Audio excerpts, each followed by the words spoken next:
খবর শুনছেন Bardhaman news TV YouTube channel থেকে। আজকের বিশেষ খবর হলো 100 দিনের টাকা নিয়ে দুর্নীতি, ভোটের মুখে টিএমসি নেতাদের চরম শিক্ষা দিলেন গ্রামবাসীরা। শুভেন্দুর গাড়ি ঘিরে স্লোগান, বিরোধী দলনেতা নাম নেই, সব ঠান্ডা তৃণমূল কর্মীরা। মমতার পর কেজরিওয়ালের পাশে অভিষেকও। নাড্ডা জেলে থাকবেন না কেন, প্রশ্ন তুলেছেন দিলীপ। রামনবমীর মিছিলে আক্রমণ ঘিরে উত্তপ্ত মুর্শিদাবাদ। এবার চরম পদক্ষেপ শুভেন্দু অধিকারীর। ভোটের আগে হামলার মুখে বিজেপির প্রার্থী জগন্নাথ সরকার। গাড়িতে ভাঙচুর, উত্তেজনা শান্তিপুরে। বিচারপতির নামে কলঙ্ক, অভিজিৎ গঙ্গোপাধ্যায়কে গো ব্যাক স্লোগান দিয়ে পোস্টার। 2 তৃণমূল কর্মীকে বেধড়ক মার বিজেপির। ভোটের রাতে উত্তপ্ত দিনহাটা। বিধানসভায় রানাঘাটের বিজেপি বিধায়ক পদ থেকে ইস্তফা দিলেন তৃণমূল প্রার্থী মুকুটমণি অধিকারী। আসছি বিস্তারিত খবরে। দুর্নীতি কাটায় বারবার বিদ্ধ হতে হয়েছে তৃণমূল কংগ্রেসকে। শিক্ষক দুর্নীতি থেকে শুরু করে রেশন, একাধিক দুর্নীতি মামলায় নাম জড়িয়েছে রাজ্য শাসক দলের হেভিওয়েটারদের। এবার 100 দিনের কাজের টাকা 9-6-এর অভিযোগ উঠেছে তৃণমূল নেতাদের বিরুদ্ধে। এই নিয়ে উত্তপ্ত হয়ে ওঠে বুধবার দক্ষিণ 24 পরগনার কুলপির করঞ্জলি গ্রাম পঞ্চায়েত এলাকা। তবে অনেকের অভিযোগ, কাজ করলেও তারা কোনো টাকা পাননি। এদিকে আবার তৃণমূল নেতার ঘনিষ্ঠ কয়েকজন কাজ না করেও টাকা পেয়েছে। এখানেই শেষ নয়, যারা টাকা পেয়েছেন এমন কয়েকজনের থেকে প্রাপ্ত টাকার একটি অংশ দাবি করেন করঞ্জলি গ্রাম পঞ্চায়েতের তৃণমূল অঞ্চল সভাপতি স্বপন মাঝি। রামনবমীর দিন বিজেপি নেতা স্বপন রায়চৌধুরীর সঙ্গে দেখা করতে গিয়ে তৃণমূলের কর্মী সমর্থকদের বাধার সম্মুখীন হন রাজ্যের বিরোধী দলনেতা শুভেন্দু অধিকারী। গতকাল স্বপনের রাজারহাটের বাড়িতে যাচ্ছিলেন নন্দীগ্রামের বিধায়ক, কিন্তু দেখা যায় দলীয় পতাকা হাতে হাতে রাস্তায় জুড়ে দাঁড়িয়ে রয়েছেন তৃণমূলের একদল কর্মী সমর্থক। সেই দৃশ্য দেখে গাড়ি থেকে নেমে আসছেন শুভেন্দু। ব্যাস, নিমেষের মধ্যে পাল্টে যায় সম্পূর্ণ চিত্র। বৃহস্পতিবার দুপুরে নিজের এক্স হ্যান্ডেলে একটি ভিডিও শেয়ার করে শুভেন্দু সেখানে দেখা যাচ্ছে তার গাড়ি যে রাস্তা দিয়ে যাবে সেই রাস্তা জুড়ে দাঁড়িয়ে রয়েছেন বহু তৃণমূল কর্মী সমর্থক। কিছু স্লোগান দিচ্ছেন তারা। স্বাভাবিকভাবেই গাড়ি থামাতে হয় বিজেপি নেতাকে, কিন্তু যে মুহূর্তে তিনি গাড়ি থেকে নেমে আসছেন অমনি ফাঁকা হয়ে যায় ভিড়। কয়েক মুহূর্ত আগে অবধি যারা ঝান্ডা হাতে স্লোগান দিচ্ছিল, নিমেষের মধ্যে ভ্যানিশ হয়ে যান তারা। বৃহস্পতিবার দুপুরে নিজের এক্স হ্যান্ডেলে একটি ভিডিও শেয়ার করেছেন শুভেন্দু। সেখানে দেখা যাচ্ছে তার গাড়ি যে রাস্তা দিয়ে যাবে সেই রাস্তা জুড়ে দাঁড়িয়ে রয়েছেন বহু তৃণমূল কর্মী সমর্থক, কিন্তু স্লোগান দিচ্ছেন তারা। স্বাভাবিকভাবে গাড়ি থামাতে হয় বিজেপি নেতাকে, কিন্তু যে মুহূর্তে তিনি গাড়ি থেকে নেমে আসেন অমনি ফাঁকা হয়ে যায় ভিড়। কয়েক মুহূর্ত আগে অবধি যারা ঝান্ডা হাতে স্লোগান দিচ্ছিলেন, নিমেষের মধ্যে ভ্যানিশ হয়ে যান তারা। ভোটের মুখে দিল্লির মুখ্যমন্ত্রী অরবিন্দ কেজরিওয়ালের গ্রেপ্তারি নিয়ে এবার গর্জে উঠলেন তৃণমূলের সর্বভারতীয় সাধারণ সম্পাদক অভিষেক বন্দ্যোপাধ্যায়। বৃহস্পতিবার কালনায় দলীয় কর্মীদের সঙ্গে সাংগঠনিক বৈঠক থেকে বেরিয়ে কেজরি ইস্যুতে মুখ খুললেন অভিষেক। আবগারি দুর্নীতি মামলায় জেলে থাকা দিল্লির মুখ্যমন্ত্রীর পাশে দাঁড়িয়ে তিনি প্রশ্ন তোলেন যে আবগারি মামলায় কেজরিওয়াল জেলে, সেই একই মামলায় 55 কোটি টাকা বিজেপির তহবিলে গিয়েছে ইলেকটোরাল বন্ড মারফত। তাহলে সর্বভারতীয় সভাপতি জেপি নাড্ডা জেলে থাকবেন না কেন? আর কয়েক ঘন্টা অপেক্ষা, তারপরে শুরু এবারের লোকসভা প্রথম দফার নির্বাচন। দেশের 102টি আসনের মধ্যে রাজ্যে 3টি লোকসভা আসনের নির্বাচন। তার আগে বৃহস্পতিবার কালনায় কর্মী সভা করেন অভিষেক।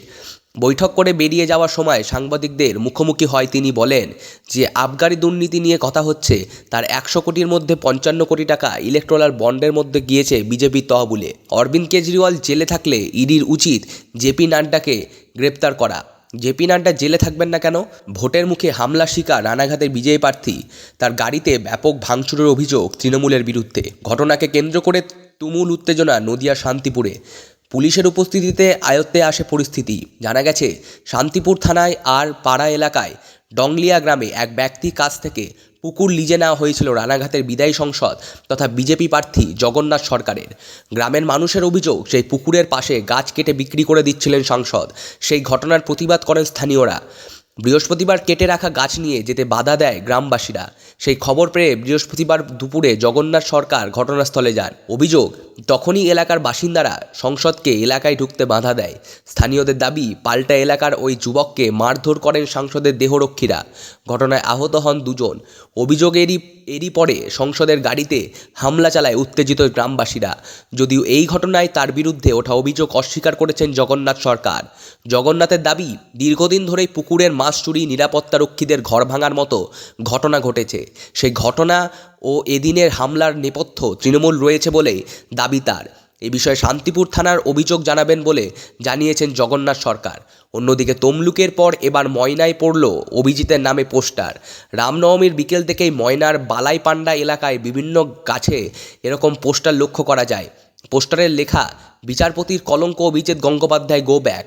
তপ্ত বাংলায় ভোট ময়দানে প্রচার চলছে জোর কদমে। তারই মাঝে তমলুক লোকসভা যেন জমজমান। এই প্রচার অভিযানের মধ্যে ময়না বাজার সহ এলাকায় পড়ল প্রাক্তন বিচারপতি তথা বিজয়ী প্রার্থী অভিজিৎ গঙ্গোপাধ্যায়ের নাম পোস্টার। বিচারপতি নামে কলঙ্ক Abhijit Gangopadhyay go back poster, যা নিয়ে শুরু হয় রাজনৈতিক টানাপোড়েন। তমলুকের পর এবার ময়নায় পড়ল অভিজিতের নামে পোস্টার। রামনবমীর বিকেল থেকে ময়নার বালাইপান্ডা এলাকায় বিভিন্ন গ্রামে এরকম পোস্টার লক্ষ্য করা যায়। পোস্টারে লেখা, বিচারপতি কলঙ্ক অভিজিৎ গঙ্গোপাধ্যায় গো ব্যাক। যে পোস্টার ঘিরে শুরু হয়েছে বিতর্ক। তৃণমূল প্রার্থী দেবাংশু ভট্টাচার্য বলেন, মানুষ তাকে পছন্দ করছেন না, তাই এরকম পোস্টার দেওয়া হয়েছে।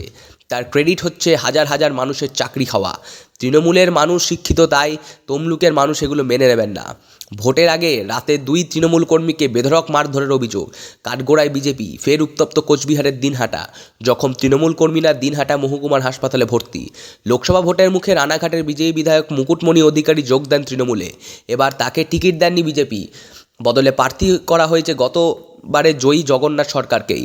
বিধানসভায় গিয়ে পদত্যাগ করলেন রানাঘাটের বিজয়ী বিধায়ক মুকুটমণি অধিকারী। তাকে এবার লোকসভা নির্বাচনে প্রার্থী করেছে তৃণমূল। ভোটের আগে বিজেপি ছেড়ে তিনি তৃণমূলে যোগ দিয়েছেন। রানাঘাট কেন্দ্র থেকে তাকে টিকিট দেওয়া হয়েছে। ভোটের লড়াইয়ের আগে তাই বিধায়ক পদ ছাড়লেন মুকুটমণি। রামনবমী মিছিলে আক্রমণ। বিকেলে মুর্শিদাবাদের শক্তিপুরে রামনবমীর মিছিলকে লক্ষ্য করে হামলা চালানো হয়। বাড়ির ছাদ থেকে ইট ছোড়ার পাশাপাশি বোমাবাজিও হয় বলে অভিযোগ। এই ঘটনার জেরে কমপক্ষে 20 জন আহত হয়েছেন বলে খবর। এবার এই নিয়ে রাজ্যপালকে চিঠি লিখলেন রাজ্যের বিরোধী দলনেতা শুভেন্দু অধিকারী। গতকাল রামনবমীর মিছিলে হামলার পর কার্যত রণক্ষেত্রের চেহারা নেয় শক্তিপুর। শুরু হয় পাল্টা ইট বৃষ্টি। পরিস্থিতি সামাল দিতে লাঠিচার্জ করে পুলিশ। টিয়ার গ্যাসের সেল ফাটানো হয় বলেও অভিযোগ। এদিকে গতকালের এই ঘটনার পর বৃহস্পতিবার সকাল থেকে বহরমপুর শান্তিপুর সীমান্তে নাকা চেকিং শুরু করে পুলিশ। এলাকায় টহল দিচ্ছে কেন্দ্রীয় বাহিনী। ইতিমধ্যেই এই ঘটনার জেরে 4 জন গ্রেপ্তার হয়েছেন, আর বেশ কয়েকজন খোঁজ চলছে বলে খবর। মুর্শিদাবাদের এই ঘটনা নিয়ে এদিকে নির্বাচন কমিশনের দ্বারস্থ হতে চলেছে বিজেপি। অন্যদিকে এই ঘটনায় এনআইএর তদন্তের দাবি জানিয়েছেন রাজ্যপাল সিভি আনন্দ বোসকে চিঠি লিখেছেন শুভেন্দু। খবর এই পর্যন্তই।